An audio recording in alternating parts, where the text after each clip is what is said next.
Jangan-jangan saudara kita yang minoritas di negara lain jadi korban sasa. Di saat aku menggenggam tasbih dan kamu menggenggam salib, di saat aku beribadah ke Istiqlal, namun engkau ke katedral, di saat bioku tertulis Allah Subhanahu wa Ta'ala dan biomu tertulis Yesus Kristus, di saat aku mengucap Assalamualaikum dan kamu mengucap salam, di saat aku mengejak Al-Quran dan kamu mengejak Alkitab, kita berbeda saat memanggil nama Tuhan. Tentang aku yang menengadakan tangan dan kau yang melipatkan tangan saat berdoa. Aku, kamu, kita.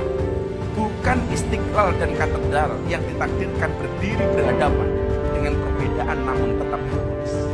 Andai saja mereka memiliki nyawa, apa tidak mungkin mereka saling mencintai dan menghormati antara satu dan yang lainnya. Terima kasih. Assalamualaikum warahmatullahi wabarakatuh. Ahli sunnah wal jamaah sing ora cetha. Ngakune ya NU. Ngakune ahli sunnah tapi khutbah di gereja. Karena itu tadi wong ora waras wi. Jangan ikut-ikut orang seperti itu. Mereka mengaku ahli sunnah, bukan ahli sunnah, itu ahli dolalah niku. Neng gereja ceramah. Lah apa-apa. Dadak dulu saya mau masukin orang Islam. Kowe mlebu kafir kowe malah. Kok masukin orang Islam? Ini mulai terjadi di Indonesia. Orang-orang yang mengaku dia orang-orang hebat, orang-orang liberal, orang-orang yang mengatakan Islam di gereja itu Islam Nusantara, Islamnya Said Akil itu ya, bikinan Said Akil.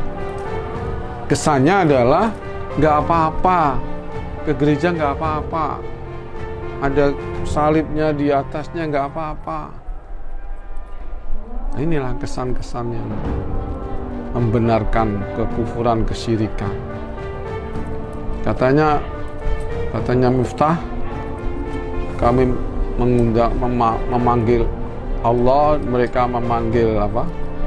Yesus Kristus hanya masalah nama. Tuhannya berarti sama. Maksudnya kan? Na'udzubillah men. Jelas nggak bisa sama ya. Nama itu sudah menurut ahli sunnah as-salaf itu al-ismu ainul musamma. Nggak bisa nama tapi musamanya beda, nggak bisa. Al-musamma al-ismu ainul musamma. Jadi kalau memanggil Yesus Kristus sebagai Tuhan, ya memang Tuhannya Yesus Kristus. Alhamdulillah men. Jogeman merusak tempat ibadah wong liya, jangan-jangan saudara kita yang minoritas di negara lain jadi korban sasa.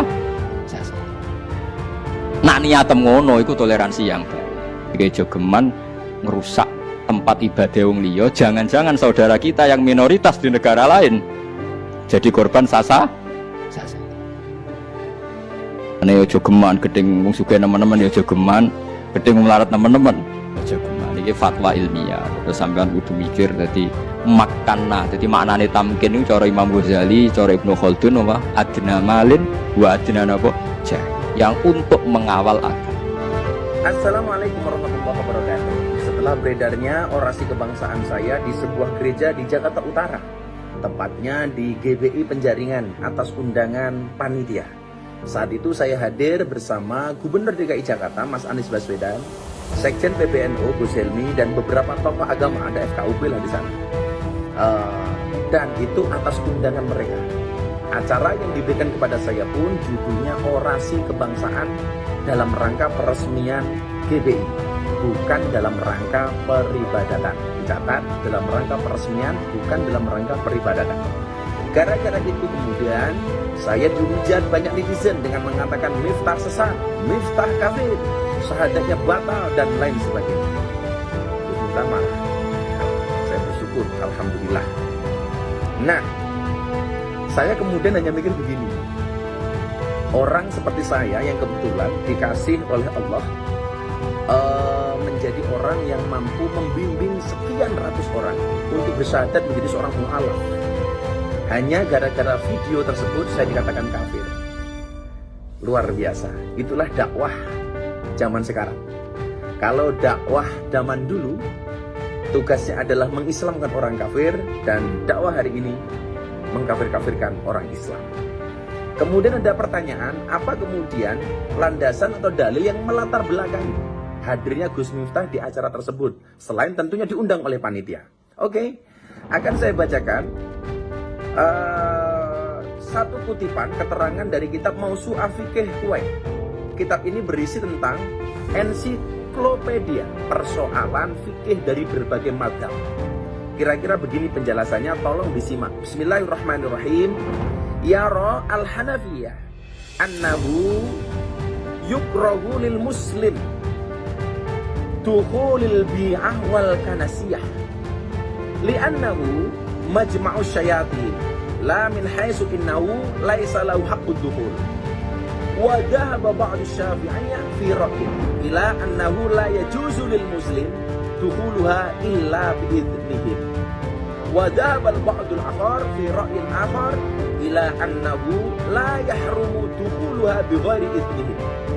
Wa dhahaba al-hanabilah ila anna lil muslim dukhuli bi'atin wa kanasiyatin wa nahwihima was-salata fi dhalika wa Ahmad yukrahu in kana thamma surat wa qila mutlaqan wa dzakara dhalika fi ayah wa qala fil mustawa'id wa tasihhu salatul fardi fil kanais wal bi'i ma'al karahah wa qala Ibnu Tamim la ba'sa bi dukhulil bi'i wal kanais allati la suwar fiha was-salata fiha wa qala Ibnu Aqil yukrahu kallati fiha suwar wa haka fi karahah riwayatain wa qala fi sahih la ba'sa bis salati fil kanisiyah an-nadifah ruya dzalika an Ibnu Umar wa Abi Musa wa hakau an jamaah wa qari Ibnu Abbas wa Malikun as-salata fil kanais li ajli suwar.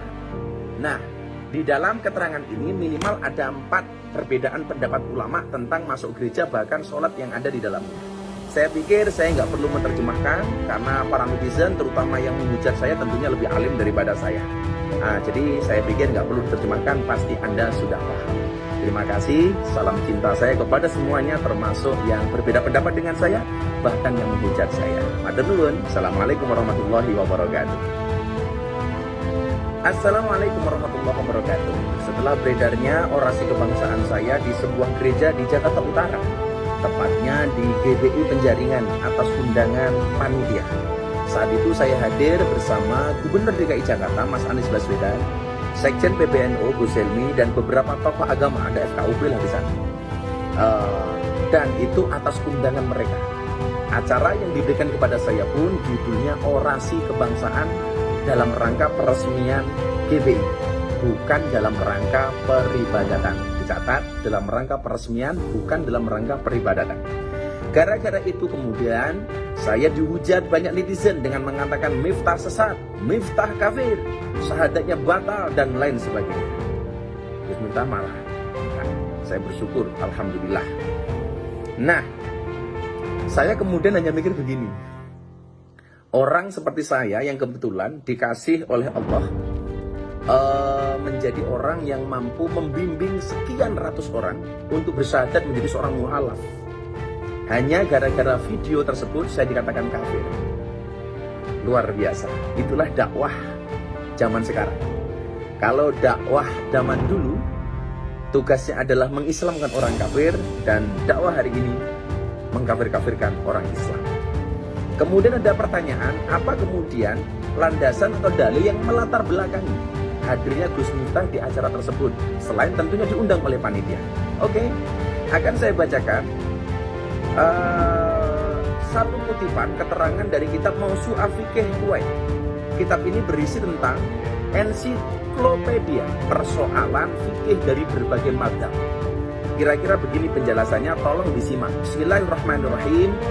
Yara al-Hanafiyah annahu yukrahu lil muslim dukhulil bi'ah wal kanasiyah li'annahu majma'u syayatin la min haitsu innahu laisa lahu haqqud dukhul. Wa dhahaba ba'd asy-syafi'iyyah fi ra'yin ila annahu la yajuzu lil muslim dukhuluha illa bi idznihim. Wa dhahaba al-ba'd al-akhar fi ra'yin akhar ila annahu la yahrumu dukhuluha bi ghairi idznihim.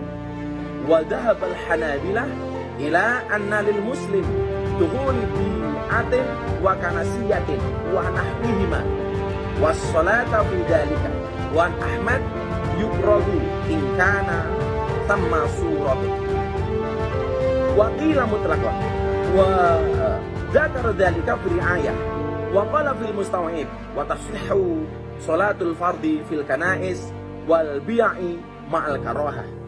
Wa qala Ibnu Tamim la ba'sa bi dukhulil bi'i wal kanais allati la suwar fiha was salata fiha. Wa qala Ibnu Aqil yukrahu kallati fiha suwar. Wa haka fil karahah riwayatain. Wa qala fi sahih la ba'sa bis salati fil kanisiyah an-nadifah. Ruya dzalika an Ibnu Umar wa Abi Musa wa hakau an jamaah. Wa kari Ibnu Abbas wa malikun as-salata fil kanais li ajli suwar. Nah, di dalam keterangan ini minimal ada 4 perbedaan pendapat ulama tentang masuk gereja bahkan sholat yang ada di dalam. Saya pikir saya nggak perlu menerjemahkan karena para netizen terutama yang menghujat saya tentunya lebih alim daripada saya. Nah, jadi saya pikir nggak perlu diterjemahkan, pasti Anda sudah paham. Terima kasih, salam cinta saya kepada semuanya termasuk yang berbeda pendapat dengan saya, bahkan yang menghujat saya. Matur nuwun. Assalamualaikum warahmatullahi wabarakatuh. Assalamualaikum warahmatullahi wabarakatuh. Setelah beredarnya orasi kebangsaan saya di sebuah gereja di Jakarta Utara, tepatnya di GBI Penjaringan atas undangan panitia. Saat itu saya hadir bersama Gubernur DKI Jakarta Mas Anies Baswedan, Sekjen PBNU Gus Helmi, dan beberapa tokoh agama, ada FKUB lah di sana. Dan itu atas undangan mereka. Acara yang diberikan kepada saya pun judulnya orasi kebangsaan dalam rangka peresmian GBI, bukan dalam rangka peribadatan. Catat, dalam rangka peresmian, bukan dalam rangka peribadatan. Gara-gara itu kemudian saya dihujat banyak netizen dengan mengatakan miftah sesat, miftah kafir, syahadatnya batal, dan lain sebagainya. Terus minta marah. Nah, saya bersyukur, alhamdulillah. Nah, saya kemudian hanya mikir begini. Orang seperti saya yang kebetulan dikasih oleh Allah menjadi orang yang mampu membimbing sekian ratus orang untuk bersyahadat menjadi seorang mu'alaf. Hanya gara-gara video tersebut saya dikatakan kafir. Luar biasa. Itulah dakwah zaman sekarang. Kalau dakwah zaman dulu tugasnya adalah mengislamkan orang kafir, dan dakwah hari ini mengkafir-kafirkan orang Islam. Kemudian ada pertanyaan, apa kemudian landasan atau dalil yang melatar belakangi hadirnya Gus Miftah di acara tersebut, selain tentunya diundang oleh panitia? Oke, akan saya bacakan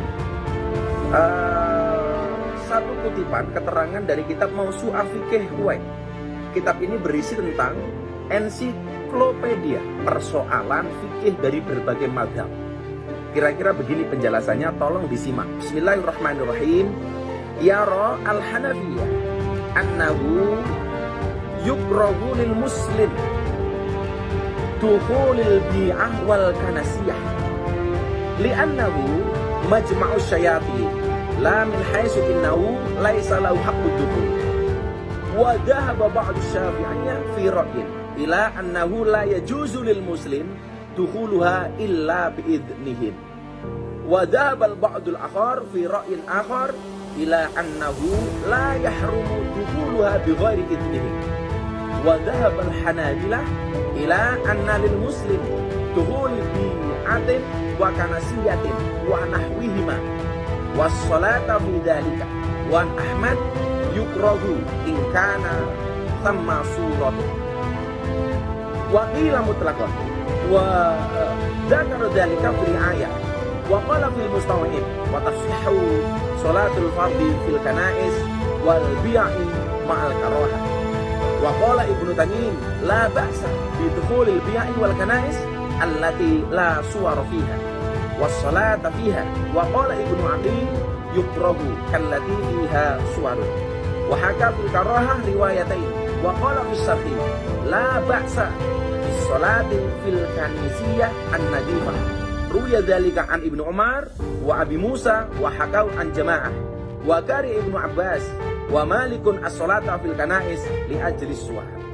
Nah, di dalam keterangan ini minimal ada 4 perbedaan pendapat ulama tentang masuk gereja bahkan sholat yang ada di dalamnya.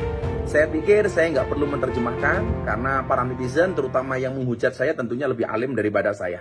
Jadi saya pikir nggak perlu diterjemahkan, pasti Anda sudah paham. Terima kasih, salam cinta saya kepada semuanya termasuk yang berbeda pendapat dengan saya bahkan yang menghujat saya. Matur nuwun. Assalamualaikum warahmatullahi wabarakatuh.